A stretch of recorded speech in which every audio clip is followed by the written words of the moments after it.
మన ప్రభువును రక్షకులైన యేసుక్రీస్తు పరిశుద్ధ నామమున ప్రియదేవుని సంఘం ప్రియదేవుని బిడ్డలారా, మరి కాల సమయం దేని వాక్యం ధ్యానిస్తాను. ముందుగా ప్రార్థన చేసుకున్నాం. ప్రార్థన. కృపగల తండ్రి, దయగల మహేశ్వయాన్ని బంగారు పాదాలకు లెక్కలేని వందనాలు, స్థితులు, స్తోత్రములు. గతించిన రాత్రి అంతా నీ రేఖల చాటును కాచి కాపాడి సంరక్షించాము. మరి కాల సమయం సజీవ లెక్కన చేరి ప్రార్థించగా వాక్యమైన దేవుడు వాక్యం ద్వారా నాతో మాతో మాట్లాడి మీరే మహిమకంతా ప్రభావాలు పొందమని యేసునామమున అడుగుతున్నాం తండ్రి. ఆమేన్. దేవుని సంఘం ప్రియమైన బిడ్డలారా, నేడు ఏర్పాటు చేశారు ఒక భాగం పేతురు రాసిన 2వ పత్రిక 2వ అధ్యాయము 12 నుంచి 16 వచనాలు ధ్యానం చేసుకున్నాం.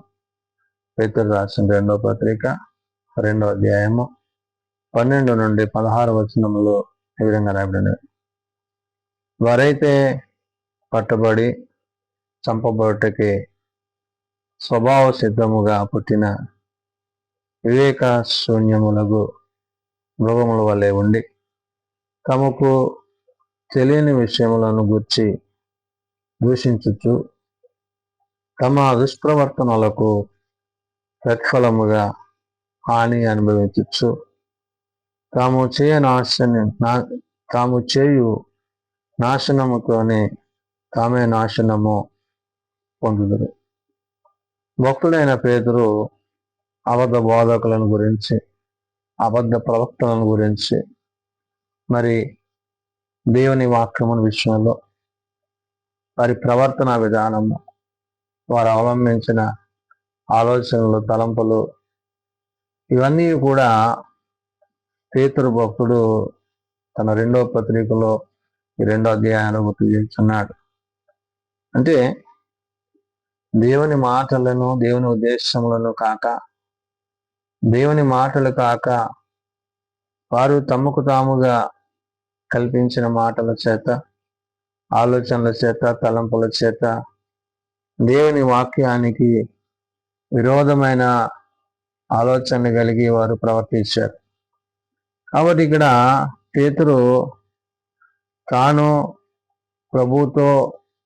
ప్రభు యొక్క పరిచర్యలో తాను కలిగి ఉన్న యొక్క అపోస్తలత్వాన్ని బట్టి, పరిచర్యలో భాగంగా తాను పరిశుద్ధాత్మతో నింపబడుతూ కొన్ని హెచ్చరిక మాటలను ఇక్కడ మనకి గుర్తు చేశాడు. అందుకంటున్నాడు, వారైతే పట్టబడి చంపబడుటకే స్వభావ సిద్ధముగా పుట్టిన అంటున్నాడు. అంటే అపవాది చేత, అపవాది తలంపుల చేత, ఆలోచనల చేత వారు జీవిస్తూ దేవునికి ఆయాసాన్ని, దుఃఖాన్ని కలిగించేవారుగా ఉన్నారు. కాబట్టి అటు మనుష్యులను బట్టి, అటు బోధకులను బట్టి, అటు ప్రవర్తనను బట్టి ఇక్కడ తను మాట్లాడుతున్నాడు. స్వభావముగా అంటే వారి యొక్క ఆలోచనలు కానీ, తలంపులు కానీ దైవానుసారమైనవి కావు. వారు తమ స్వనీతిని ఆధారం చేసుకున్న వారై ఉన్నారు. కాబట్టి అక్కడ పేతురు భక్తుడు అంటున్నాడు ఏమని, వివేక శూన్యములకు మృగముల వలె ఉండి అంటే, మరి ఆ జంతువులు ఎలాగైతే వివేచన లేకుండా అవి ఏం చేస్తాయో తెలియనట్లు ఉంటావో ఆ విధమైన స్వభావాన్ని కలిగిన మనుష్యులుగా వీళ్ళు ఉంటున్నారు. అటువంటి మనుష్యులుగా ప్రవర్తిస్తున్నారు అని చెప్తూ తమకు తెలియని విషయములను గురించి దూషించుతూ అంటే కాని మాటలు మాట్లాడుతూ, దూషణ సంబంధమైన దోషకరమైన మాటలు మాట్లాడుతూ, దేవుడు చెప్పకపోయినా దేవుడు చెప్పినట్లుగా, దేవుని ఆత్మ ద్వారా నడిపింపబడ్డట్టుగా వారు ఈ విధమైన మాటలు మాట్లాడుతున్నారు. తమకు తెలియని విషయముల గురించి దూషించుతూ తమ దుష్ప్రవర్తనలకు ప్రతిఫలముగా హాని అనుభవించచ్చు. ఏదైతే వారు పలుకుతున్నారో ఆ పలికిన పలుకులను బట్టి అది వారికి మేలు కాదు, కానీ అది హానికరమైనది, నాశనకరమైనది అనే విషయాన్ని వారు తెలుసుకోవట్లేదు. అంటే ఇక్కడ వాక్యానుసారంగా, దేవుని చిత్తానుసారంగా, దేవుని ఉద్దేశానుసారంగా మాట్లాడకపోయినా, ప్రవర్తించకపోయినా, జీవించకపోయినా, ఆత్మను అనుసరించకపోయినా తదుపరి జరిగే పరిస్థితులన్నీ కూడా వారు తమ స్వనీతిని ఆధారం చేసుకున్న విషయాలు ఏదైతే ఉన్నావో అవి వారికి నాశనాన్ని కలిగించేవైనవి. అందుకనే తమ దుష్ప్రవర్తనలకు ప్రతిఫలముగా హాని అనుభవించుచు తాము చేయు నాశనముతోనే తామే నాశనమును పొందుతున్నారు.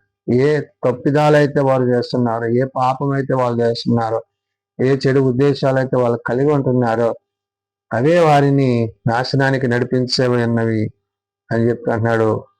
ఒకనాటి సుఖానుభవము సంతోషమని ఎంచుకుందరు అంటున్నాడు. అంటే వారు దేవుని మాటను కాక ఏదైతే తాము హృదయమందు ఆలోచన కలిగి ఉంటున్నారో వాటిని బట్టి మరి శరీర సంబంధంగా, లోక సంబంధంగా, మరి ఇతరమైన వాటి అందు వారు మనస్సు కలిగి ఉంటున్న విషయాన్ని చెప్తున్నాడు. ఒకనాటి సుఖానుభవము సంతోషమని ఎంచుకొందురు, వారు కళంకములను నిందాస్పదములనైన తమ ప్రేమ విందులలో మీతో కూడా అన్నపానములు పుచ్చుకొనుచు తమ భోగముల యందు సుఖించుదురు అంటాడు. అంటే దేవుని చిత్తాన్ని, దేవుని ఉద్దేశాన్ని వాక్యానుసారంగా కాక విందులు వినోదాలు చేయొచ్చు, లోకమందు తాము గొప్పవారమైనట్టు, తాము దేవుని బిడలమైనట్లుగా వారు కనుపరుచుకుంటున్నారు. అంటే దేవుడు వారికి ఆ యోగ్యత ఇవ్వకపోయినా వారు తమకు తాముగా ఈ విషయాలను మరి దేవుడు తెలియజేసినట్లుగా మరి మనుషులతో వారు ఈ విధమైన పాప సంబంధమైన పనులు చేయుచున్నారు. మరి కళంకము అంటాడు. అంటే దేవునికి అవమానం తెచ్చేది ఆయన నామాన్ని అపకీర్తిస్తే పనులు వెళ్ళి చేస్తున్నారు. కాబట్టి వారి కళంకములు నిందాస్పదములైన తమ ప్రేమ విందులు అంటున్నాడు. అంటే తమ స్వనీతితో వారు చేస్తున్నారు తప్ప అవి దేవుని యొక్క ఉద్దేశాలు, ఆలోచనలు కావు అనే విషయాన్ని చెప్తూ అంటున్నాడు. అక్కడ అన్నపానములు పుచ్చుకొనుచు తమ భోగములను ఎందు సుఖించుదు. అంటే అన్నపానం అంటే ఆ విందు వినోదాల ద్వారా వారు సుఖిస్తున్నారు, సంతోషిస్తున్నారు, కానీ అది దైవానికి, దైవ చిత్తానికి విరోధమైనవి, వాక్య విరోధమైనవి అనే విషయాన్ని పేతురు ఇక్కడ ఈ బోధకులను గురించి, వారి యొక్క గతి, వారి స్థితిగతులను గురించి, మరి ఇక్కడ ప్రవర్తన కూడా మనకి గుర్తు చేశాడు. ఒక ప్రవర్తన కూడా ఆ పేతురు గుర్తు చేశాడు. ఏమంటాడు? వ్యభిచారిణిని చూచి ఆశించుచు పాపము మానలేని కన్నులు గలవారును.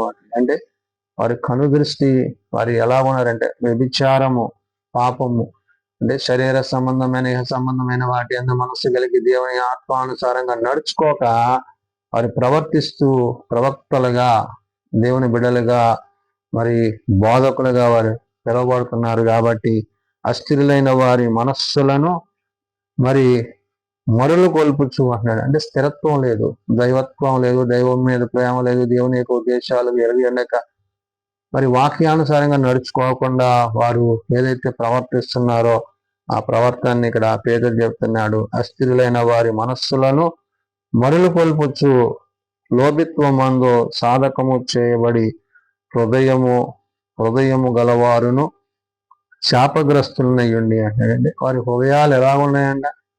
లోభంతో, పాపంతో, శాపంతో, మరి దేవుని అందు, వాక్యం అందు ఏమాత్రమును భయము కానీ భక్తి కానీ లేని వారిగా వారు చేసేదే నీతిగా వారు తలంచారు.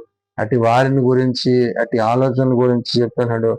శాపగ్రస్తులయ్యుండి తినని మార్గములను విడిచి బెయేరు కుమారుడైన బిలాము పోయిన మార్గమును బట్టి త్రోవ తప్పిపోయిరహడ.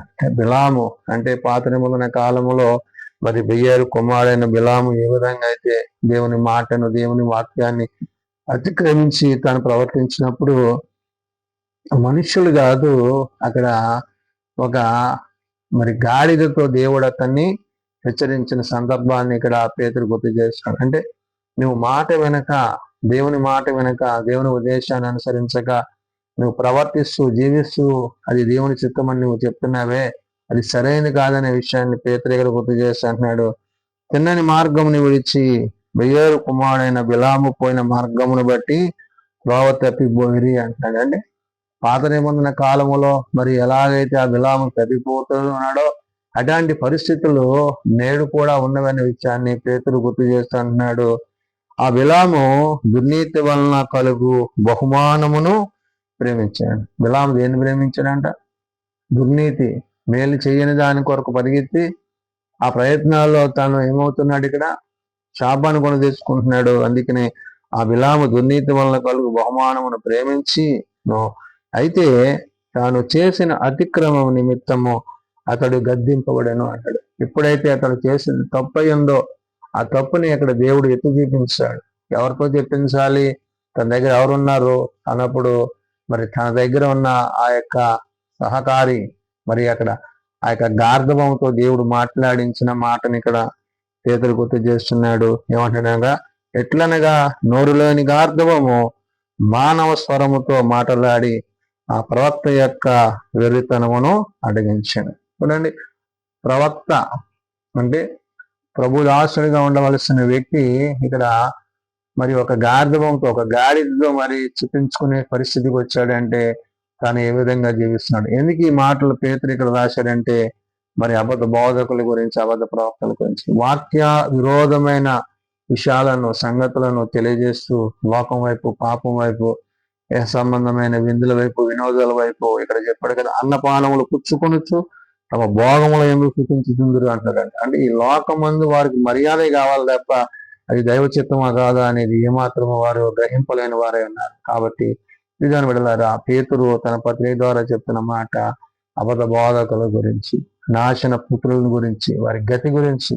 ఇక్కడ బిలామును ఉద్దేశించడంలో ఉద్దేశం ఏంటంటే మన ప్రవర్తన సరిలేనప్పుడు, మన ఆలోచన సరిలేనప్పుడు, మన వాక్య సరిలేనప్పుడు, మన విశ్వాసంలో సరిలేనప్పుడు, వాక్యానుసారంగా మనం ప్రవర్తించకపోతే దేవుడు తప్పక శిక్షిస్తాడు. ఆ శిక్షకు మనము బాధ్యులవుతాం. కాబట్టి ఆ శిక్ష నుంచి తప్పింపబడాలంటే ఆయన నీతిని, ఆయన రాజ్యాన్ని మొదలు వెతకాలి. ఆయన సత్యమును అనుసరించాలి. ఆ సత్యాన్ని అనుసరించినప్పుడు ఆయన నిన్ను సర్వసత్యంలోకి నడిపించునని పేతురు భక్తుడు తన పత్రిక ద్వారా తెలియజేసిన మాటలు. ప్రార్థన చేసుకుందాం. ప్రేమ నమ్మకం కలిగిన మా తండ్రి, కృప కలిగిన దేవ, అవును నాయన, నీకు ఆయాసమును దుఃఖమును కలిగించు మాటల చేత, ఉపదేశముల చేత అయా బోధిస్తున్న అబద్ధ బోధకులను గురించి, ప్రవక్తలను గురించి నీవు సెలవిచ్చి ఉన్నావు. అవును నాయన, ఏది సత్యమో, ఏది నీతియో, ఏది న్యాయమైనదో, ఏది నాయన నీవు నీ బిడలకు తెలియజేయని అన్నావో నేడు నీ భక్తుడైన, నీ సేవకుడైన, అపోస్తుడైన పేతురు ద్వారా నువ్వు పలికిన మాటలను బట్టి వందనాలు. నిజమైన ఆయన, నీ ప్రేమయందు, నీ వాక్యమందు, నీ కృపయందు కొనసాగుటకు సహాయం తెచ్చాయి. వాక్యానుసారంగా, వాక్య ప్రకారంగా ప్రవర్తించుటకు, మా ప్రవర్తన సరి చేసుకుంటకు మీరు ఒక అవకాశాన్ని మళ్ళా ఇచ్చున్నారు. అయ్యా, లోకమందు పాపము నడిచినట్లుగా మేము పాపమందు నడవక నాయన నీ నీతిని అనుసరించి, నీ సత్యం అనుసరించుటకు సహాయం తెచ్చాయి. అయా, బోధకులైన వారు తగు రీతిగా ప్రవర్తించకపోతే అయా మరి కఠినమైన తీర్పులు పొందుతారని నీ వాక్యం ద్వారా సెలవిచ్చున్నాం. కాబట్టి నాయన బోధించే నాలో కానీ నాయన మరి ఇతరుల్లో కానీ ఏవైనా దోషాలు, పాపాలు అంటే నాయన వాటిని సరి చేసుకుంటే నాయన నీ వాక్యం ముందు నిలిచుటకు సహాయం ఇచ్చింది. ఆత్మానుసారంగా, ఆత్మ సంబంధంగా ప్రవర్తించడానికి సహాయం ఇచ్చింది. హెచ్చరిస్తున్నావు, గద్దిస్తున్నావు. ఇదిగో నాయన మరి గార్ధవంతో ఆనాడు బిలాముని గద్దించిన దేవుడు నేడు నీ సేవకుని ద్వారా మమ్మల్ని అందరినీ గద్దిస్తున్నావు. నీ గద్దింపునకు మేము లోబడి నేను ఈ వాక్యం ముందు నిలిచేటప్పుడు, జీవించేటప్పుడు మా అందరికీ నీ కృప ఇచ్చింది. బలహీనలను బలపరచండి, రోగులను స్వస్థపరచండి. హాస్పిటల్స్ వద్ద ఇండ్ల వద్ద వాని ముట్టి లేవనెత్తండి. చిన్న బిడ్డలు, యవనులు, పెద్దలు, వృద్ధులు ప్రతి వాణి నాయన వాని పనులు చెప్పిన ప్రార్థన అవసరంలో నీ సహాయం తెచ్చు. దీని పరిచయంలో, సేవలు నీ సన్నిధి, నీ తోడ్పాటు, నీ తోడు జీవములుగా నీ మాటల చేత జీవించటకు అతి కృప ఇచ్చేయండి. మీరు అక్కడికి మమ్మల్ని స్థిరపరిచి, బలపరిచి మీ కృప చేత నింపమని యేసునామమున అడుగుచున్నాము తండ్రి. ఆమేన్. పరలోకమందున్న మా తండ్రి, నీ నామం పరిశుద్ధపరచబడుగాక, నీ రాజ్యం వచ్చుగాక, నీ చిత్తం పరలోకమందు నెరవేరుతున్నట్లు భూమి మీద నెరవేరుగాక. మానవ దినాలను మాకు దయచేయండి. మరలా ప్రార్థన చేసిన వారిని మేము క్షమించిన ప్రకారం మా ప్రార్థనను క్షమించు. శోధనలో తేకాల్సిన తప్పించు. రాజ్యము, శక్తి, మహిమ నిరంతరము నీవే తండ్రి. ఆమేన్. మన పరమ తండ్రి దేవుని ప్రేమ, ప్రభువైన యేసుక్రీస్తు కృప, ఆదరణకర్త అయిన పరిశుద్ధ ఆత్మ సహాయం సదా తోడయండి, సంరక్షించిన గాక. ఆమేన్.